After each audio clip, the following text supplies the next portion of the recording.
What is up, guys? It's the Sound Alchemist, part of One Mind Syndicate, and today I'm back to talk about Warhammer 40K. Today I will be giving you the full explanation on everything you need to know about the God Emperor of Mankind. He has played probably the most crucial role in shaping the history and the future of humanity since his inception. So let's go ahead and go into his origin, his weapons and war gear, and overall the lore on the Emperor of Mankind. So without further ado, let's dive right in. The first mention of the Emperor in Imperial records is marked when he began the unification of Terra, a world broken by the chaos of the Age of Strife at the end of the 29th millennium. However, long before he was crowned the Emperor of Mankind, Horus spoke of him as being born in Anatolia. But the truth is far darker. He was born an immortal perpetual, an ancient being who had existed for millennia, long before his ascension to the Golden Throne more than 10,000 Terran years ago. The Emperor is the new man, the first of the new twisted strain of human psychers, a living aberration who emerged from the depths of humanity's darkest potential. He is the culmination of the forgotten magi, the lost shamans, the fallen wizards who once held dominion over the human soul in the age written before history. As the Emperor grew, his powers grew with him, seeping from the depths of time itself, pulling the memories and experiences of thousands of forgotten lives to the surface of his mind. These memories did not soften him. They made him more terrible, more distant, and more absolute in his purpose. Some might even say, less human. Another version of the Emperor's origins are whispered by few who dare speak such things.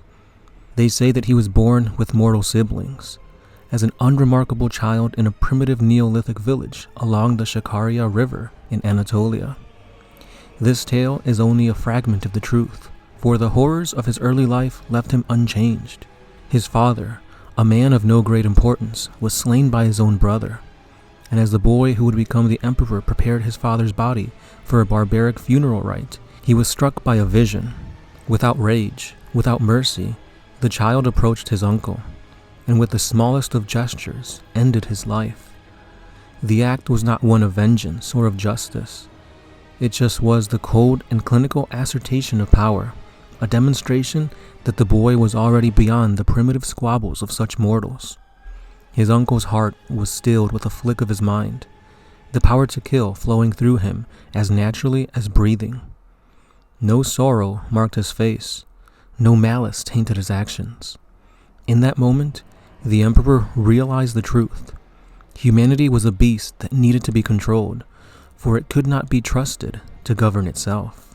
Soon after, the boy who would become the Emperor left this village and ventured into the first city of humanity. He would walk the earth for millennia, shaping and reshaping the course of human history. He cloaked himself in thousands of guises. He saw the depths of humanity's flaws, the twisted desires and the darkness that lurked at their core. And he understood that these very vices were nourishing the gods of chaos, feeding the warp with soul-crushing energy of human sin and weakness. And so he waited, and he watched. He intervened, and the Emperor sought finally to extinguish this darkness, to impose a fragile peace on a fractured earth, to steer the human race away from precipice of ruin. But his efforts, however grand, were always shadowed by the insidious growth of the gods of chaos. He understood the cost of his ambitions, and he knew that only through an iron-fisted rule could humanity be saved from itself, even if that salvation meant plunging the galaxy into a war that would scar it forever. A handful of perpetuals and the Emperor embarked on a grim one-way journey aboard a void craft, bound for the forsaken world of Malek. There, they uncovered a warp gate that led deep into the realm of chaos, a passage that the Emperor, driven by an insatiable thirst for knowledge and power, crossed without hesitation. Within the Immaterium, he struck an unfathomable bargain with the Chaos Gods, exchanging his soul's purity for a terrible power that would ultimately allow him to create the Primarchs, beings of unspeakable strength forged through the twisted union of forbidden genetic science and the raw, seething energies of the warp. But in the eyes of the Chaos Gods, The Emperor's ambition had turned him into something more dangerous than an ally. He became their anathema, their greatest threat. They had made a pact with him, but soon realized that they had invited their own undoing. Their hatred festered, and the Emperor's very existence became an affront to their dominion over all that was chaotic and corrupt. Though the gods had once welcomed his presence, they now sought only to destroy him. The Emperor, consumed by his purpose, did not turn back. The collapse of the Age of Strife saw him emerge from the shadows, determined to shape humanity's future. With ruthless efficiency, he crushed the warring factions of mankind's homeworld during the Unification Wars. He mourned the innocent blood spilled in his quest, but in his eyes, it was necessary. The greater good demanded sacrifice, and so the Emperor's iron will paved the path of humanity's unification, an unyielding shield against the predations of the warp. When the ancient Mechanicum of Mars pledged allegiance, the Imperium of Man was born, a brutal code empire spanning across the stars. The Emperor created the first Space Marines, superhuman warriors forged in the crucible of the gene labs beneath the Imperial Palace, and massive fleets of warships to carry his armies across the stars. His vision was that of a Great Crusade, a divine mission to unite all of humanity's colonies under one Imperium, a war to subjugate, exterminate, or exorcise every alien race from the Milky Way galaxy. This galaxy, in his eyes, was the rightful domain of mankind, and all who stood against it would be crushed under his heel. But the Chaos Gods, ever lurking in the background, were not content to let the Emperor's vision of a unified humanity come to fruition. Even before the Emperor's Primarchs were fully formed within their gestation capsules, the gods reached into the Immaterium, pulling the Primarchs from their cradles and scattering them across the galaxy. These beings, intended to be the paragons of human perfection, were already tainted by the dark powers of chaos. As the Emperor's Great Crusade unfolded, some humans began to worship him as a god, an idea that the Emperor rejected with disgust. "I am not a god," he declared. "I seek to free humanity, not to enslave it in superstition and delusion." Yet one of his sons, Lorgar, the Primarch of the Wordbearers, was not so resolute. Desperate to find meaning in the chaos of existence, Lorgar fell to the whispers of the gods of chaos, and in his madness he corrupted his entire legion, leading them down a dark path. His first act of treason was to send his chaplain Erebus to spread the infection of heresy, poisoning the minds of the other Primarchs, sowing discord, and laying the groundwork for a betrayal that would shake the galaxy to its core. As the Imperium neared its zenith in the early 31st millennium, the Emperor's most trusted son, Horus, Primarch of the Lunawolves, was seduced by chaos. His pride and ambition led him to make a fateful choice. He would cast aside his father's vision in pursuit of his own. Horus turned against the Emperor, leading half of the Space Marine legions and swaths of the Imperial army in open rebellion. The galaxy was torn asunder in a civil war that would later be known as the Horus Heresy. The Emperor's most intimate war, fought in the very heart of his Imperium, saw him face his greatest failure. Despite the victory over Horus, the Emperor was not unscathed. He was mortally wounded in the final battle, his body shattered beyond repair. It was only through the arcane technology of the Golden Throne that he was being kept alive, bound in a state of eternal stasis, a rotting husk sustained by only the feeble pulse of an ancient machine.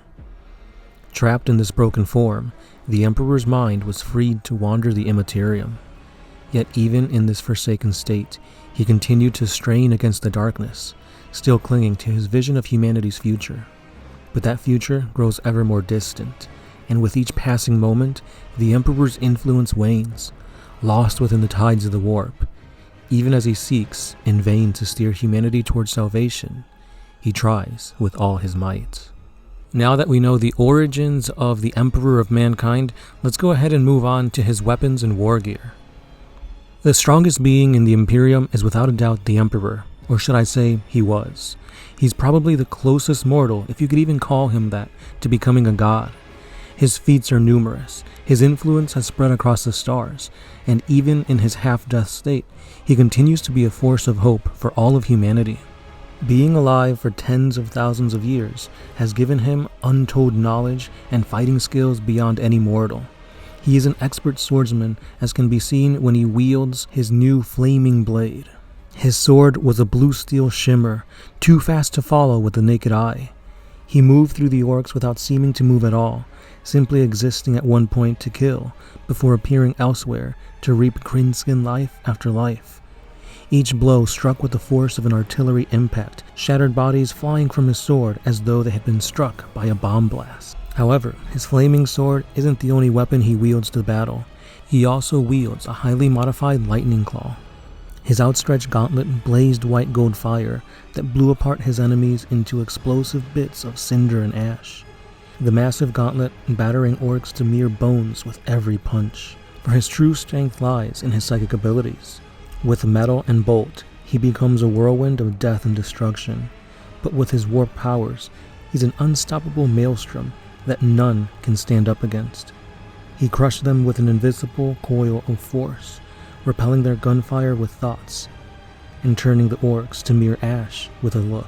Now, to add to these feats of strength, let's remember that these were super orcs from Goro, Primarch-sized orcs, huge, hulking, tough, behemoth primal orcs that the Emperor was batting away with his weapons and war gear during the prime of his life. To show you exactly just how powerful the Emperor really is, another feat of his strength is when he fought against probably the strongest opponent he ever had, and that was the Dragon of Mars, who also goes by the name of the Void Dragon, a Catan.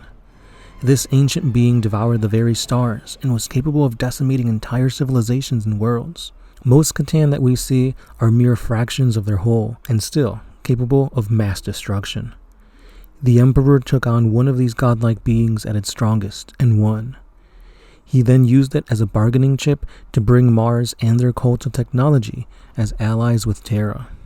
Now we can't forget about him beating down Horus Lupercal, the Emperor's famous son, and the warrior that almost brought the entire Imperium of Man to its knees.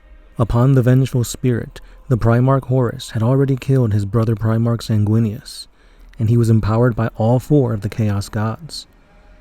Now I do say empowered, but it was more like he was a puppet being used by the ruinous powers. The Emperor tried to save him during his battle, but ultimately he had no choice but to slay and eradicate his soul entirely.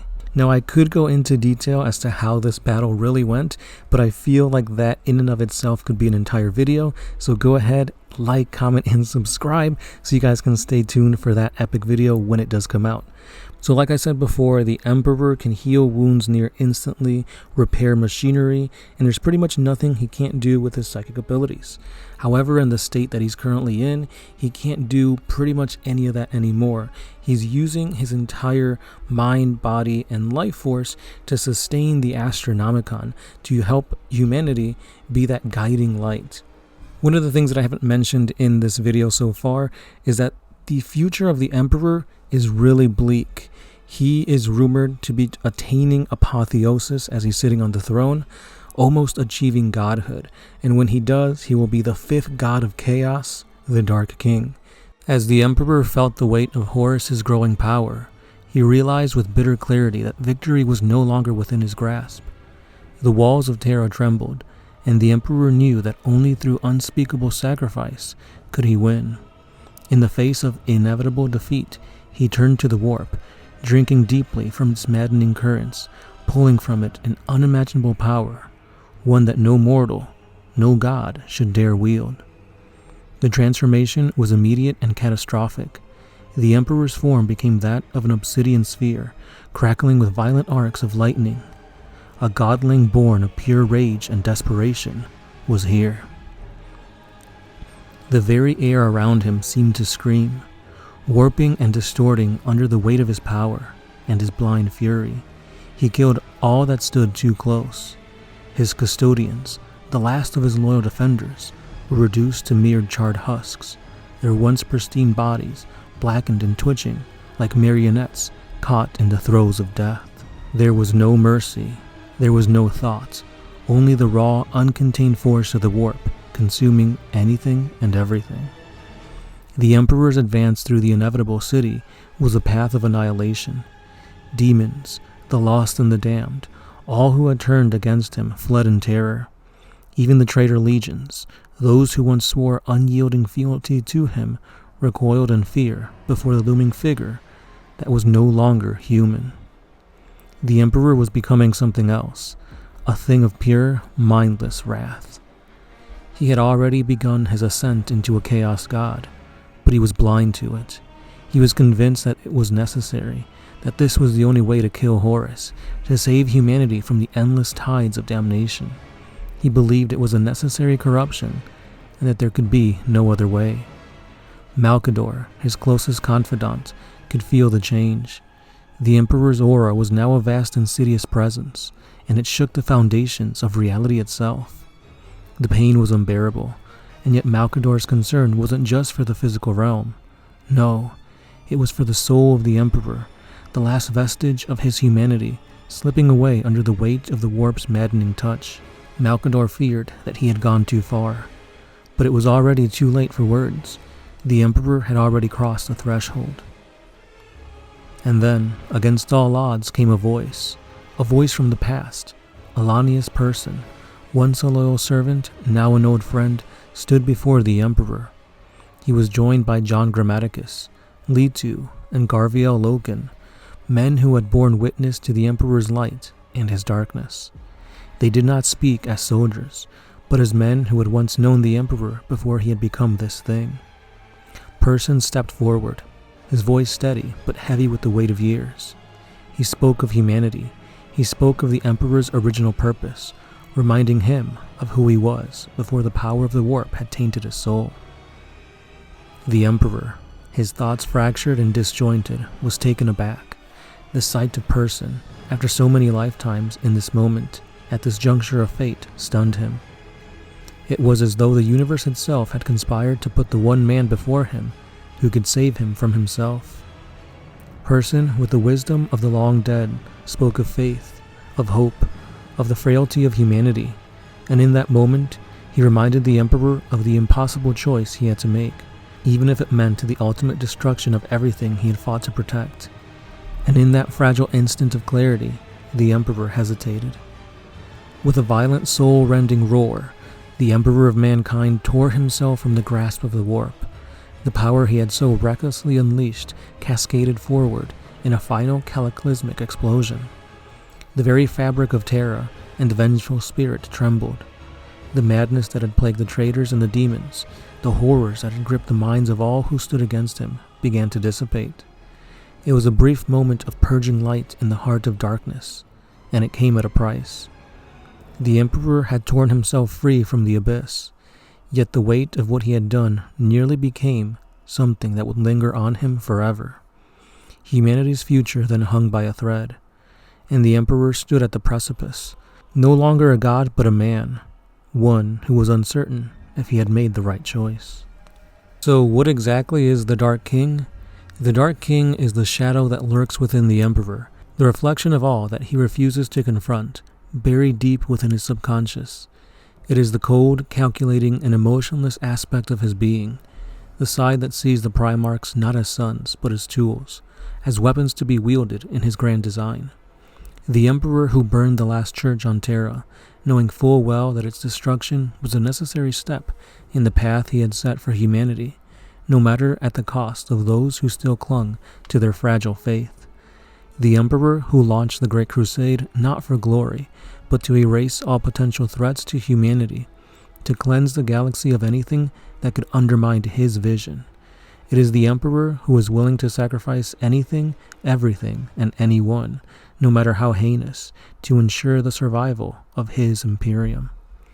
This is the Emperor's darker persona, the part that he keeps hidden, the part that he cannot allow to be seen by others, the cold pragmaticist who values only the end results, who views humanity not as a cherished ideal to be nurtured, but as a resource to be spent, used, and discarded for the greater whole. The Imperium already carries the echoes of this ideology, buried beneath the lofty ideals that it proclaims.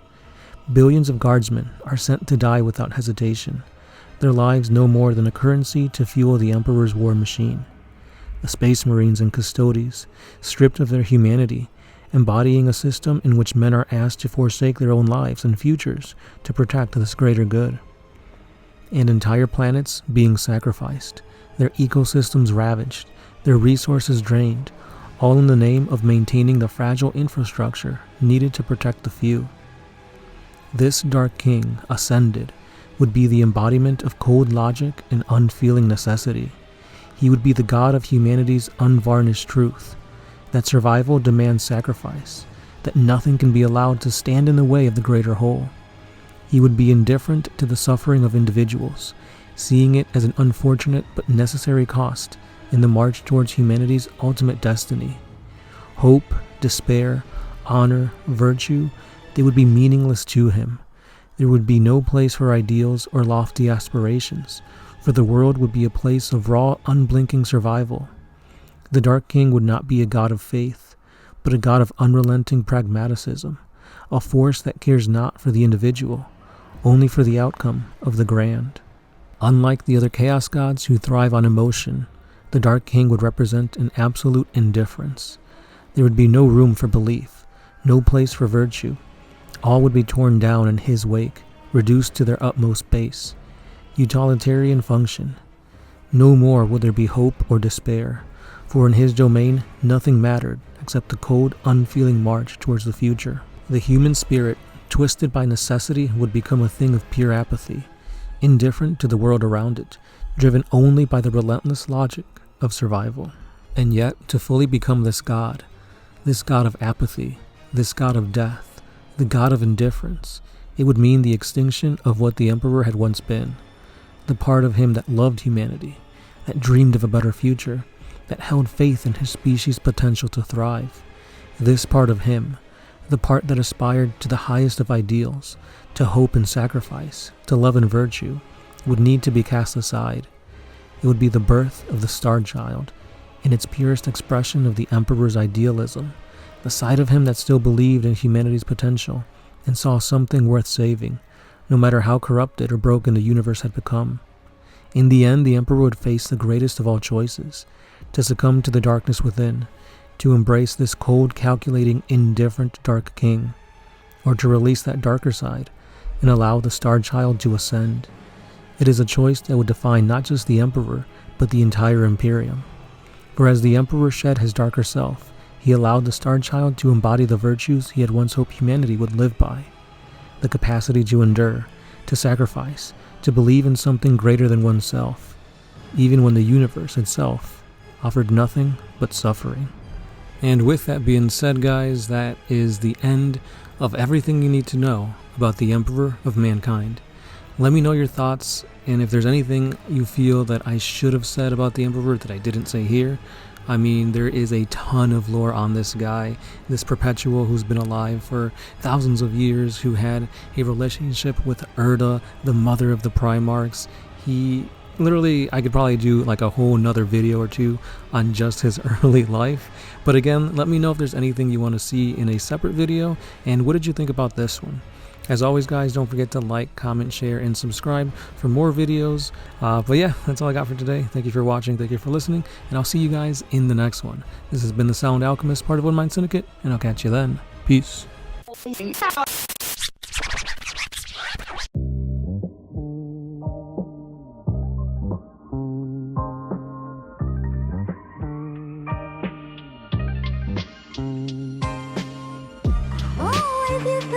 you